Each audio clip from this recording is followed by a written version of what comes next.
ಶುಭ ಮಧ್ಯಾಹ್ನ ಎಲ್ಲರಿಗೂ. ನನ್ನ ಹೆಸರು ಪ್ರಾಚಿ ತೋರ್ವತ್. ನಾನು 7ನೇ ತರಗತಿಯಲ್ಲಿ ಓದುತ್ತಿದ್ದೇನೆ. ಬಸವನಹಳ್ಳಿ ಆಂಗ್ಲ ಮಾಧ್ಯಮ ಶಾಲೆ, ಧಾರವಾಡ.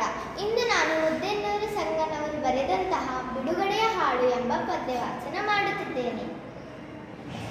ಹಂಗಿನರ ಮನೆಯ ಮುಳ್ಳಿನ ಪಂಜರದಲ್ಲಿ, ಹಂಗಿನರ ಮನೆಯ ಮುಳ್ಳಿನ ಪಂಜರದಲ್ಲಿ, ರೆಕ್ಕೆಗಳ ಬಿಗಿ ಹಿಡಿದು ನರಳುತ್ತಿದೆ ಹಕ್ಕಿ, ರೆಕ್ಕೆಗಳ ಬಿಗಿ ಹಿಡಿದು ನರಳುತ್ತಿದೆ ಹಕ್ಕಿ.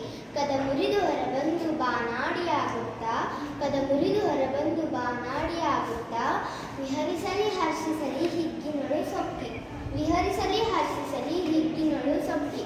ಮಡುಗಟ್ಟಿ ನಿಲ್ಲಿಸಿದ ನೀರು ತಾ ಕೊಳೆಗೊಂಡು, ಮಡುಗಟ್ಟಿ ನಿಲ್ಲಿಸಿದ ನೀರು ತಾ ಕೊಳೆಗೊಂಡು, ಚಡಪಡಿಸುತ್ತಿದೆ ಮುನ್ನಡೆವ ಹಾದಿ ಹುಡುಕಿ, ಚಡಪಡಿಸುತ್ತಿದೆ ಮುನ್ನಡೆವ ಹಾದಿ ಹುಡುಕಿ.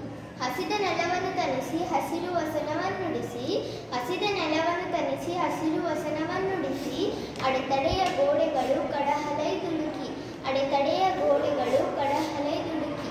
ಸುತ್ತಿಟ್ಟು ಮೃಗರಾಜ ಹತ್ತಡಿಯ ಹದ್ದಿನೊಳು, ಸುತ್ತಿಟ್ಟು ಮೃಗರಾಜ ಹತ್ತಡಿಯ ಹದ್ದಿನೊಳು, ಗೊನುಗುತಿಯ ಇನ್ನು ಈ ಬಂಧನ ಸಾಕು, ಗೊನುಗುತಿಯ ಇನ್ನು ಈ ಬಂಧನ ಸಾಕು. ಕನಲಿ ಕೆಂಗುಡಿಯುಗಳಿ ಪಂಜರಗಳ ನೆತ್ತುತಿಹ, ಕನಲಿ ಕೆಂಗುಡಿಯುಗಳಿ ಪಂಜರಗಳ ನೆತ್ತುತಿಹ, ಸೆರೆಯಿಂದ ನಾಜಿಗಿದು ಸದರಬೇಕು, ಸೆರೆಯಿಂದ ನಾಜಿಗಿದು ಸದರಬೇಕು. ರವಿ ಕಿರಣಗಳ ಸೆರೆಯೊಳಡಗಿಸಿಹ ಕಾರಿರುಳೆ, ರವಿ ಕಿರಣಗಳ ಸೆರೆಯೊಳಡಗಿಸಿಹ ಕಾರುಳೆ, ಹೊರಗೆ ಬಿಡು ದೂರ ಸರಿ ಹರಡಲಿ ಬೆಳಕು, ಹೊರಗೆ ಬಿಡು ದೂರ ಸರಿ ಹರಡಲಿ ಬೆಳಕು.